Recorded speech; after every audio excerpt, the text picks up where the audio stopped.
Fascism thrives on a fierce nationalism, often based on ideas of racial or cultural superiority.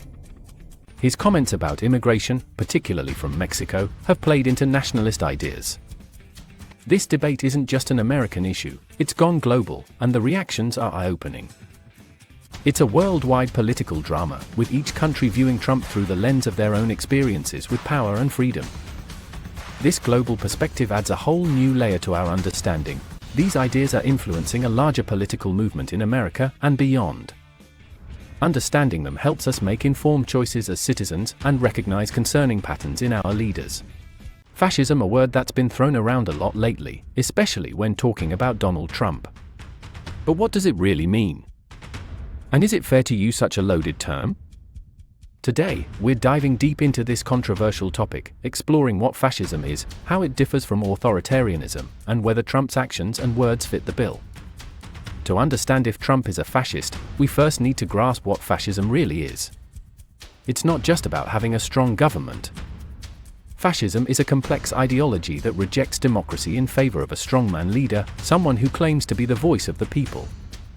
It stokes rage against cultural elites, painting them as enemies of the common folk. Fascism thrives on a fierce nationalism, often based on ideas of racial or cultural superiority.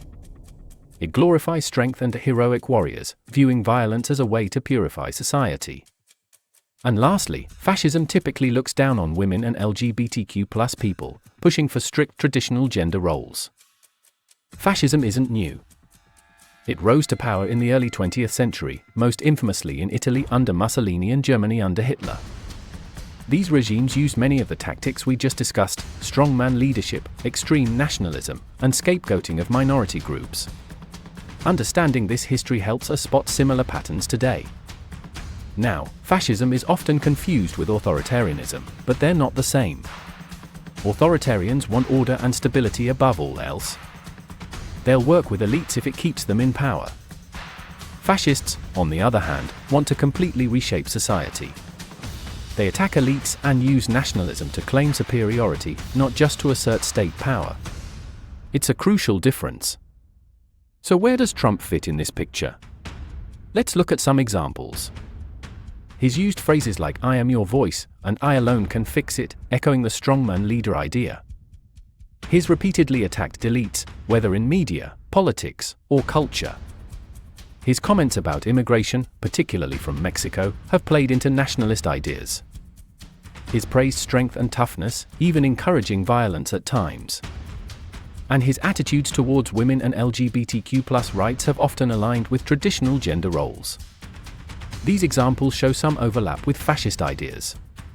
But it's not a simple yes or no answer. Political scientists and historians debate this topic fiercely. Some argue that Trump's behavior fits the fascist mold, while others say it's an exaggeration. It's a complex issue without easy answers.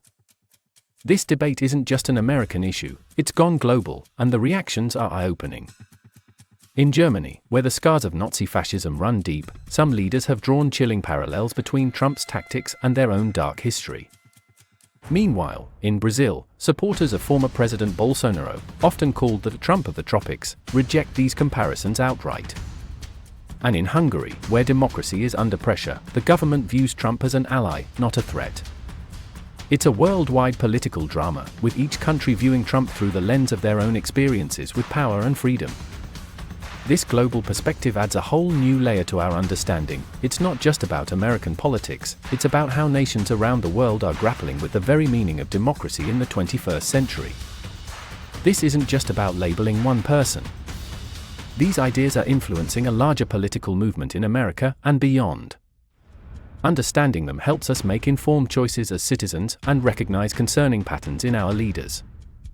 The way we use words like fascism matters. Overusing it might water down its meaning, making it harder to recognize real threats. But avoiding it entirely could mean missing dangerous signs. It's a delicate balance. So, is Donald Trump a fascist? The answer isn't simple. But by understanding fascism's core elements, examining actions and words carefully, and considering multiple viewpoints, we can better grasp the political forces shaping our world.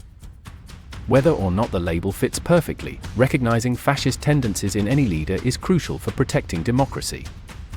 The real power lies with us, the citizens. By understanding these concepts, we equip ourselves to recognize warning signs, not just in Trump, but in any leader who might threaten democratic values. It's about staying vigilant, questioning authority, and protecting the pillars of our free society.